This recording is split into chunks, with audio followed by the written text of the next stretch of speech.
Okay, so let's take a look at some examples here of candles that close with no wicks at the top or that close with no wicks at the bottom, so we can get a clear idea of basically what's happening. So if we're looking at this chart right here, this is gold on the 15-minute time frame.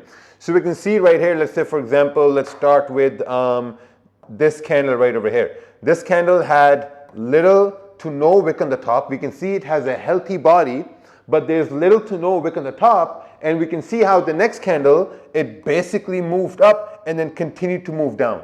And then we started to range, right? If we look at the candle right after that, this candle right here, this candle has a pretty nice wick at the bottom. It has like a regular wick on the top. And we can see there was a move where price went up. So whenever you have a candle with no wick on the top or no wick at the bottom, there's a 50-50 chance that the next candle will go to the opposite way. Now, for example, if you look on this bullish candle right over here, we can see there's no wick on the top, and you can see what happened to the next candle. We basically moved up and moved down, and there was nothing that was happening at that point. So let's look at some other examples here now. So here's another example. This is where we had, price moved up, we continued to move up, and somehow this candle moved down in an uptrend. And then look, we created support right over here. Now, once we've created support here, you see how this candle closed? It closed with no wick at the bottom, no wick at the top. Now, normally, when I would take a look at this, I would say, okay, like, you know what, if a candle is closing with no wick on the top, and it's a nice healthy candle, look at this exhaustion wick here at the bottom. So there's probably a higher probability for the next candle to continue to move up, right? But look what happened. Nice healthy body of a candle, but look, there's no wick at the top. No wick on the top. When there's no wick on the top, there's a 50-50 probability that the next candle is going to go up or not, right? So now look what happened to the next candle. Nothing right over here. We move bearish, and then candles are, printing next to each other. This means that we're basically consolidating at the point. So candles with no wick on the top, 50-50 probability. Let's take a look at some more examples here. Wow, take a look at this.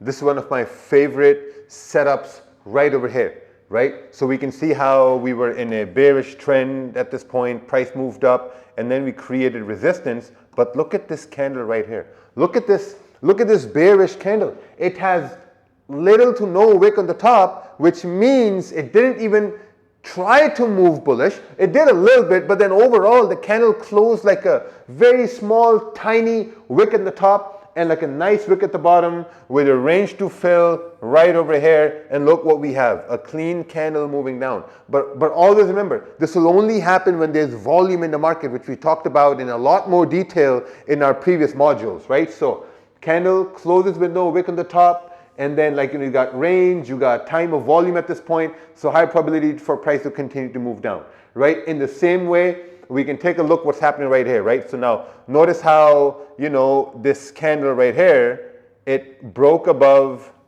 resistance, right? It broke above resistance, but it closed with no wick on the top. It closed with no wick on the top, which means there's a 50-50 probability that the next candle can continue to move up. So if it closed with no wick on the top, then right?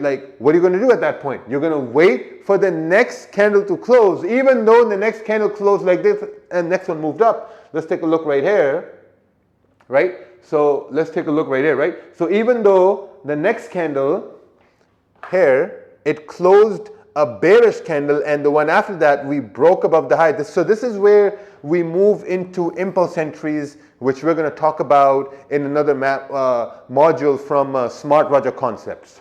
Right? So we did break up, but then we essentially continued to move up. So at this point, it was better to wait for this candle to close. Obviously, we closed with no wick. Then it was also important to wait for the next candle to close. Because once this candle opens and you go in a drawdown, if you take a buy, then you're thinking, man, will this continue to move down? Am I in the wrong trade? Does my trade make sense? So all these questions are going to come into your mind, and you're going to kind of second guess yourself and talk yourself out of the trade. So it's always better to wait for it to close and then use the techniques or use the impulse entry techniques and learn to execute once we start breaking above this area right over here. So again, whenever you have candles closing with no wicks let's say in your direction, just wait for the next candle to close, right? There's a 50-50 probability. You have to wait for the next candle to close. This is how you're going to exercise your discipline, you're going to exercise your patience, and overall your confidence is going to get higher based on the things you're looking at.